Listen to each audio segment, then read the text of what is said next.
Let's talk about urban legends. Urban legends are nothing more than a genre of folklore. You know, the kind of stuff that fascinates teenagers. Shock, horror, disgust. Well, today we'll find out about 6 urban legends. Back in 1959, when I was a sophomore in high school, the story circulated about a local high school couple parked and making out on a lonely back road. The radio was playing Danny and the Juniors when a bulletin broke in and said that an insane killer had escaped from the state mental institution close to where they were parked. The killer was called the Hook because he was missing his right hand and had a hook there instead. Naturally, the teenage couple, being solid citizens and normal adolescents, quickly started their car and roared away. Upon arriving home, they both left the car, and to their horror, hanging from the right side door handle was a hook. Well, we were all wary not to drive along that stretch of road, ever. We kept holding on to that notion until we started to hear stories of the same thing happening in Indiana towns close to Bedford, where I lived then. Bloomington, Mitchell, Salem, Paoli. Most of us started to smell a rat. I mean, how many hooks could this guy own?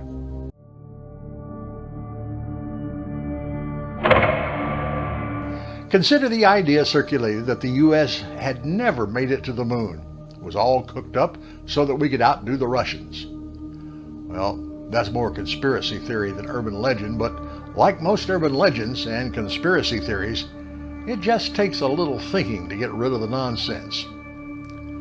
All the rocket launches, splashdowns at sea, and the television coverage would have needed thousands of people to pull it off, and the story still lingers to this day. How many of the people entangled in this conspiracy theory do you think could keep their mouth shut for over 50 years?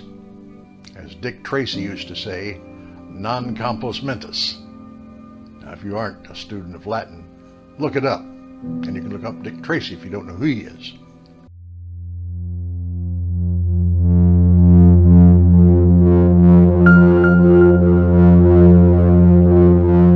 Tales of black-eyed children have existed since the 1980s. Texas reporter Brian Bethel relating 2 alleged encounters with black-eyed kids. Why do all these stupid ideas originate in Texas? This Bethel guy says he encountered 2 such children in Abilene, Texas in 1996. Bethel's stories have become regarded as classic examples of creepypasta and gained such popularity that he published an FAQ in 2012. I was unable to find anything about his FAQ, so I don't even know what terror these black-eyed kids offered, or if they were just kids who had been in fights. But reporter Bethel claims it's all true. You know, the making of money may be involved in this.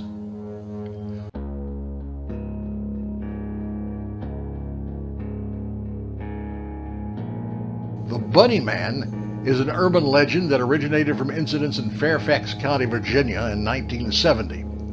The legend involves a man wearing a rabbit costume who attacks people with an axe.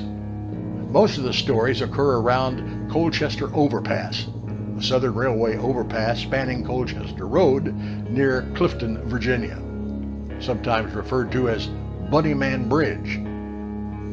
Bunnyman Bridge?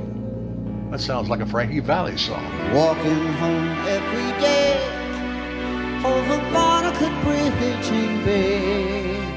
Oh, no, not Bunnyman Bridge. Sorry, sounded like it. Those kids walked along that bridge. Dang, that's pretty unsafe for 5th or 6th graders. And just listen to the song if you don't get that.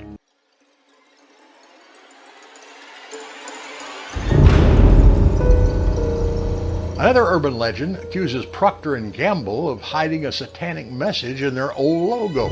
Supposedly, if you connected the 13 stars in a certain way, they would show 3 6s in a row, the number of the beast. Well, whatever is in this picture is a hell of a lot scarier than any 3 numbers. All of you Procter & Gamble guys just having fun, not making any accusations.